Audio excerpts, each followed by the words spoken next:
हे junkies, कैसे हो आप सब। स्वागत है आपका हमारी एक और कमाल की वीडियो में। और आज की वीडियो में मैं आपसे बात करने वाला हूं जियो 5G के बारे में। तो अभी हाल ही में IMC मतलब इंडियन मोबाइल कांग्रेस में अनिल अंबानी जी ने ये साफ साफ कह दिया कि मिड 2021 यानी कि जुलाई 2021 के बाद रिलायंस जियो इंडिया में 5G नेटवर्क्स लेकर आने वाला है। इससे पहले 5G की टेस्टिंग भी हुई थी क्वालकॉम के साथ मिलकर। तो वहां पर ये देखा गया था कि जियो की जो स्पीड है वो करीब 1 Gbps तक आ रही थी। तो आखिर ये सारी चीजें हैं क्या? आपके हो सकता है बहुत सारे सवाल होंगे। मैंने ट्विटर पे सवाल भी पूछे थे कि जियो से रिलेटेड जितने भी आपकी क्वेरीज हैं उनको सारी को लिखो। मैं उन सब में से जो भी इंटरेस्टिंग चीजें लगेंगी उनको पिकअप करके आपके लिए एक वीडियो बना दूंगा। तो अगर आप मुझे अभी तक ट्विटर पर फॉलो नहीं करते तो नीचे लिंक दी हुई है, यहाँ पर अभी नाम फ्लैश हो रहा होगा, आप जाओ ट्विटर पर फॉलो करो। वहां पर मैं बहुत सारी चीजें अपडेट करता रहता हूँ, साथ ही साथ वहां पर मैं आपका ओपिनियन भी लेता हूँ। तो ट्विटर पर फॉलो करना बिल्कुल भी मत भूलना।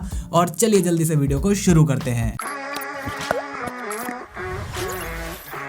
तो यहाँ पर अगर मैं सबसे पहले बात करूं कि एक 5G नेटवर्क या कोई भी नया जब स्पेक्ट्रम मार्केट में आता है तो वो लॉन्च कैसे होता है। जैसे अगर 2G से 3G आया था तो वो लॉन्च कैसे हुआ था, 3G से 4G आया था तो वो कैसे लॉन्च हुआ था, और 4G से 5G अगर आएगा तो वो कैसे लॉन्च होगा। तो देखो, सबसे पहले क्या है, वायरलेस नेटवर्क हमारा काम किस पे करता है, इलेक्ट्रोमैग्नेटिक वेव्स पर। इलेक्ट्रोमैग्नेटिक वेव्स सबके लिए फ्री हैं, हर जगह मौजूद हैं। लेकिन अब क्योंकि इंडिया एक कंट्री है तो इन्होंने क्या कर रखा है, गवर्निंग बॉडी बना रखी है जो कि जितनी भी ऐसी फ्रीक्वेंसीज हैं जिसके ऊपर मोबाइल नेटवर्क काम करते हैं उन सारी फ्रीक्वेंसी का लेखा जोखा वो गवर्निंग बॉडी रखती है। तो इसीलिए गवर्निंग बॉडी क्या है, ये अलग अलग स्पेक्ट्रम को इन कंपनीज को बेचती है। तो सबसे पहला यहाँ पर आ जाता है बैंड्स का, कि सबसे पहले एलोकेशन ऑफ बैंड्स होता है, मतलब बैंड्स की नीलामी होती है। जो जितने ज्यादा पैसे लगाएगा, जितना अच्छा बैंड उसको चाहिए, जितनी अच्छी फ्रीक्वेंसी उसको चाहिए, वो उतना अच्छा दाम बोलेगा, उतने ही दाम में वो उस बैंड को खरीद लेगा। तो इसी तरह 3G की भी ऑक्शन हुई थी, जो आप 3G घोटाला सुनते हो ना, 2G घोटाला सॉरी। तो 2G घोटाला में यही हुआ था,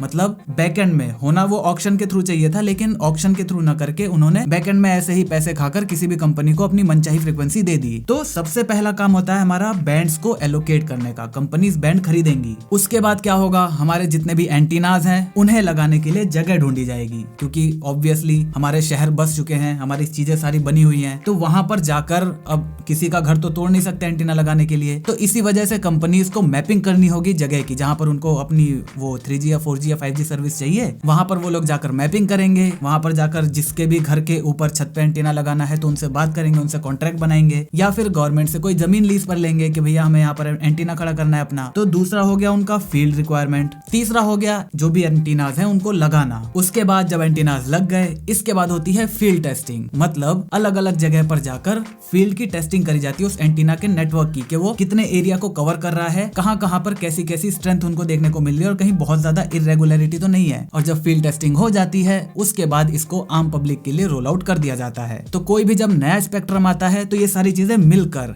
ऐसे एक नए स्पेक्ट्रम को बनाती हैं। तो अब किसी कंपनी को जब इतनी सारी चीजें करनी है तो अनिल अंबानी ने इतनी जल्दी कैसे कर दिया। लेकिन जब मुकेश अंबानी जी ने, मैं इतनी देर से अनिल अंबानी कह रहा था क्या, सॉरी, लेकिन जब मुकेश अंबानी जी ने ये अनाउंस किया कि हाँ भैया हम मिड 21 के बाद आ रहे हैं तो सबके सब शॉक हो गए। तो यहाँ पर ऐसा कैसे हो पाया? तो देखो, अभी जो एलोकेशन होना था बैंड्स का, अगर ये कोरोना वायरस नहीं होता तो ये एलोकेशन होना था 2020 में। तो ऑब्वियसली जब कंपनीज को पता चल गया कि हाँ भैया कोरोना का जो क्योर है वो आ चुका है और अब जाकर चीजें वापस से नॉर्मल होने वाली हैं, अभी तो नॉर्मल हो ही गई है, मतलब ऑलमोस्ट, बस वैक्सीन लगना बाकी है, नॉर्मल तो लगभग हो ही गया है। तो 2020 में तो ये चीज नहीं हो पाई, तो 2021 के स्टार्टिंग में ये चीज तो पक्का हो ही जाएगी, मतलब जो बैंड्स हैं वो सारे के सारे एलोकेट हो ही जाएंगे। तो इसी चीज को ध्यान में रखते हुए उन्होंने ये अनाउंसमेंट कर दिया, क्योंकि उनके जो अभी नेटवर्क्स है ना वो भी 5G के लिए केपेबल हैं, बस उसमें थोड़ा बहुत उनको चेंजेस करना है। तो इसी वजह से उन्होंने ये अनाउंस कर दिया कि हाँ भैया जैसे ही चीजें एलोकेट होंगी, हमने टेस्टिंग वगैरह कर रखी है,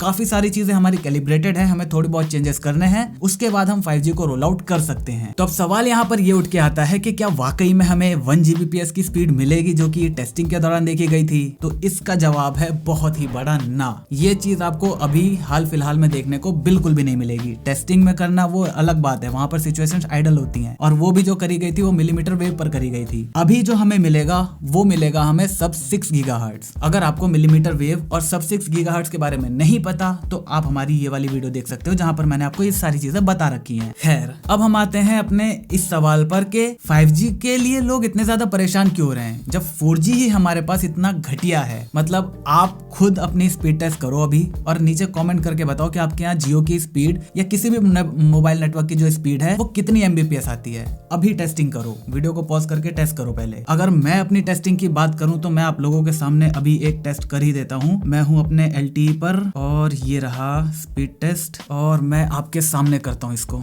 जितनी स्पीड आएगी देख लेना। तो यार देखो, मेरे यहाँ तो कवरेज जो है वो काफ़ी ठीक है और अभी शाम का भी टाइम है तो मतलब ठीक आ रहा है मेरे यहाँ। लेकिन आप मुझे नीचे कमेंट करके बताओ कि आपके यहाँ जो डाउनलोड स्पीड है वो कितनी आती है आपके मोबाइल नेटवर्क पे। तो हम आते हैं अब अपने सवाल पर कि 4G की जो स्पीड्स है हमारी वो इतनी ज्यादा कम क्यों है। अब ये बात मैं ऐसे ही हवा में नहीं कह रहा, मतलब अपने टेस्टिंग पे करके या अपने दोस्तों के घर पे ये सब करके मैं पूरे इंडिया का तो डेटा नहीं निकाल सकता। तो ये चीज मैं पूरे प्रूफ के साथ कह रहा हूँ। अभी हाल ही में किसी ऑर्गेनाइजेशन ने एक वो टेस्टिंग करी थी, सर्वे करा था। वहां पर उन्होंने 138 कंट्रीज को लिया था जो कि 4G नेटवर्क का इस्तेमाल कर रहे हैं। तो उन 138 कंट्रीज में से इंडिया की पोजीशन पता है कितनी थी? 129। इवन पाकिस्तान और श्रीलंका भी हमसे 4G के एवरेज स्पीड में काफी आगे है। तब इसका रीजन क्या है? इंडिया मतलब इतना पावरफुल देश है, one of the most powerful countries में से एक है, काफी ज्यादा ग्रो कर रहा है, काफी मैन पावर है, काफी पैसा भी है अब तो ऐसा क्यों? मतलब क्या दिक्कत है हमें? तो दिक्कत है यहाँ पर वही पैसे की। यहाँ पर जितनी भी इंडियन टेलीकॉम कंपनीज हैं वो बहुत ज्यादा प्रॉफिट नहीं कमा रही। प्रॉफिट लगभग ना के बराबर समझ लो। अगर मैं इंटरनेट कॉस्ट की बात करूं कि 1 GB के आपको कितने पैसे देने पड़ते हैं तो यूएस में ये है $8। अब $8 को अपने रुपए के हिसाब में कन्वर्ट कर लो। कनाडा में है ये $12.55, मतलब 926 रुपए पर GB के हिसाब से। मालावी जो कि साउदर्न अफ्रीका में है वहां पर है $27.41 पर GB, मतलब करीब करीब 2024 रुपए 1 GB के लिए वहां पर देना पड़ता है। तो ये सारा डेटा देखने के बाद एक बार अंदाजा लगाओ कि इंडिया में डेटा का प्राइस क्या होगा। कुछ भी गेस करो, नीचे कमेंट करो। अब मैं आपको बताता हूँ कि इंडिया में जो दाम है वो है $0.09 पर GB, मतलब के करीब 6.65 रुपीज पर GB। कहाँ लोग 900 रुपए, 1000 रुपए, 2000 रुपए दे रहे हैं और यहाँ पर हम लोग 6 रुपए दे रहे हैं 1 GB के लिए। अब मैं यहाँ पर उन प्लान्स की बात नहीं कर रहा जो कि आपको अनलिमिटेड देते हैं, वो चीजें अलग है। यूएस में अगर आप जाओगे तो वहां पर कैरियर्स आपको अनलिमिटेड प्लान्स भी देते हैं, वो भी मतलब काफी ज्यादा पड़ जाता है। वो करीब पड़ जाता है आपका 45 से लेकर $55 के आसपास पड़ जाता है पर मंथ। तो अब लगा लो कि कितना ज्यादा महंगा है पूरी दुनिया में डेटा और इंडिया में कितना ज्यादा सस्ता है। और यही एक रीजन है कि जितनी भी मोबाइल नेटवर्क कंपनीज हैं वो लोग अपने हार्डवेयर को इम्प्रूव नहीं कर पा रहे, वो लोग अपने टेक्नोलॉजीज को इम्प्रूव नहीं कर पा रहे, वो लोग जो जितने भी डिवाइसेज यूज कर रहे हैं उनको वो लोग इम्प्रूव नहीं कर रहे। इसी वजह से जो 4G की स्पीड है वो यहाँ पर बहुत ही ज्यादा कम है। मतलब अगर मैं नंबर्स में बताऊं तो इंडिया में जो एवरेज है वो 7 से 11 MBPS के आसपास है, जो एवरेज 4G की स्पीड है। और पाकिस्तान की अगर मैं बात करूं तो वो 15 से 17 MBPS है। तो चलिए 4G का तो हमने सिस्टम देख लिया,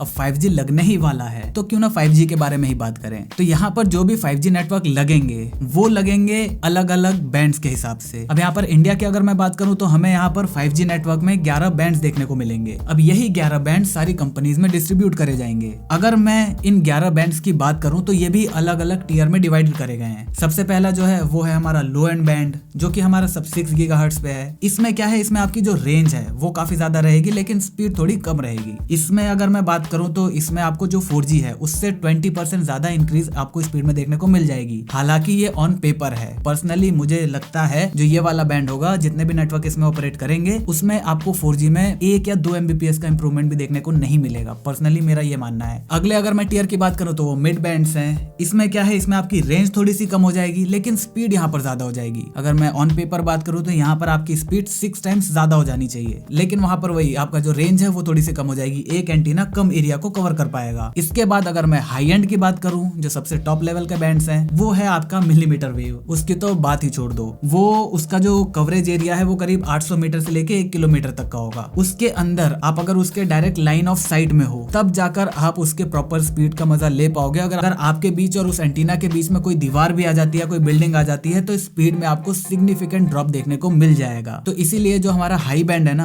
वो तो आप इक्वेशन से ही हटा दो फिलहाल आने वाले 5 सालों के लिए। 5 सालों से याद आया कि हमारे जो COAI मतलब cellular operator association of India के जो चेयरमैन हैं मिस्टर एस मैथ्यूज, उनका ये कहना है कि अभी आने वाले 5 सालों में जितने भी मोबाइल ऑपरेटर्स हैं वो लोग 5G को प्रॉपर इंडिया में दे नहीं पाएंगे। क्यों? क्योंकि उनके मुताबिक अभी रिलायंस जियो को छोड़कर बाकी जितने भी ऑपरेटर्स हैं उन पर जितने भी क्या कहूँ एयरटेल और वही वोडाफोन और आइडिया बच जाते हैं, तो ये जो है इन पर करीब 7 लाख करोड़ रुपए का कर्जा है अभी, 7 लाख करोड़ रुपए का। तो आने वाले टाइम में जो भी ये प्रॉफिट कमा रहे हैं, क्योंकि प्रॉफिट तो बहुत ज्यादा कमा ही नहीं रहे, तो इस वजह से ये लोगों को पहले गवर्नमेंट का कर्जा भी उतारना है। 5G के जो इक्विपमेंट्स आते हैं वो बहुत ही ज्यादा महंगे होते हैं, मिलीमीटर वेव के तो करोड़ों में, एक एक एंटीना करोड़ों रुपए का आता है। तो वो वाला सेक्शन इसीलिए वो तो भूल ही जाओ। और जो सब 6 गीगाहर्ट्ज के भी जो मतलब डिवाइसेज हैं वो भी काफी ज्यादा महंगे आते हैं। तो इसी वजह से उनका ये कहना है कि 5 साल तक तो 5G भूल जाओ। लेकिन पर्सनली मुझे ये लगता है कि बाहर की कंट्रीज इंडिया में जरूर इन्वेस्ट करेंगी, और ये जितनी भी कंपनीज हैं इन लोगों को गवर्नमेंट ने कह रखा है कि तुम लोग जो अपना पैसा है वो किस्तों में देते रहना। तो इसीलिए जो 5 साल का इनका कहना है, मेरे हिसाब से तो वो जल्दी ही होने वाला है। जब रिलायंस जियो लेकर आएगा, ये लोग अपना हाथ पैर नाक मुंह कहीं ना कहीं मारेंगे और कहीं से पैसों का जुगाड़ करके ये लोग भी 5G में कूदेंगे ही कूदेंगे। हो ही नहीं सकता कि ये लोग ना आए। तो इसी वजह से 5 साल तो नहीं, लेकिन हाँ 2 साल तो एटलीस्ट लग ही जाएंगे हमें सब 6 गीगाहर्ट्ज को अच्छे से इंप्लीमेंट होने में। रोल आउट तो चलो 2021 के एंड तक में मैं सोच सकता हूँ कि एंड तक में रोल आउट हो जाएगा जियो की तरफ से, लेकिन प्रॉपर जो इम्प्लीमेंटेशन होगा उसका वो 2022 के एंड तक में हो पाएगा, ऐसा मुझे लगता है। तो अब यहाँ पर आपका सवाल ये हो सकता है कि भाई जो अभी 5G फोन्स मिल रहे हैं फिर उनका फायदा क्या है? तो भाई कोई भी फायदा नहीं है, स्पेशली इन कंपनीज को बैंड्स के बारे में पता नहीं है। तो इस वजह से आप लोगों का बहुत ही बड़ा काटा भी जा रहा है, जैसे OnePlus Nord ने करा। अगर आपको नहीं पता, वैसे अगर आप टेक गीक हो तो आपको पता होगा ये बात, लेकिन अगर आपको नहीं पता तो OnePlus जो है उसमें जो 5G बैंड है वहां पर सिर्फ और सिर्फ आपको एक ही बैंड देखने को मिलता है। अगर उस बैंड को किसी भी कंपनी ने नहीं लिया,